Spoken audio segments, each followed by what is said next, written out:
செய்தி. வணக்கம். விவி செய்திகளுக்காக ஊர் செய்திகள் வாசிப்பது திருதி. ஷோலிங்கர் பஜார் தெருவில் அமைந்துள்ள பழமை வாய்ந்த சோழபுரீஸ்வரர் திருக்கோவிலில் மகா சிவராத்திரி வெகு விமர்சையாக நடைபெற்றது.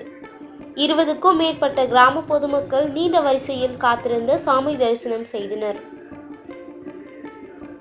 ராணிப்பேட்டை மாவட்டம் ஷோலிங்கர் பஜார் தெருவில் அமைந்துள்ள பழமையான சோழபுரீஸ்வரர் திருக்கோவிலில் மகா சிவராத்திரி சிறப்பு பூஜை வெகு விமர்சையாக நடைபெற்றது. இதனை முன்னிட்டு சோழபுரீஸ்வரர் கனககுஜம்பாள் சுவாமிக்கு பல்வேறு நறுமண பொருட்கள் மற்றும் பூஜை அபிஷேகம் செய்யப்பட்டு பட்டு வஸ்திரம், மலர் மாலை, வில்வ மாலை, ருத்ராட்சை மாலை, தங்க ஆபரணங்கள் அலங்காரம் செய்யப்பட்டு மகா தீபாராதனைகள் நடைபெற்றது. 20க்கும் மேற்பட்ட கிராமங்களில் இருந்து ஏராளமான பக்தர்கள் கலந்து கொண்டு சாமி தரிசனம் செய்தனர். இதில் பக்தர்கள் நெய் தீபம் ஏற்றி தங்கள் நேர்த்தி கடனை செலுத்தி வழிபட்டனர். பக்தர்கள் அனைவருக்கும் பிரசாதம், அன்னதானம் வழங்கினார்கள். தொடர்ந்து மாணவிகளின் பரதநாட்டியம் நிகழ்ச்சி நடைபெற்றது. விவி செய்திகளுக்காக விஜய் மற்றும் பாஸ்கர்.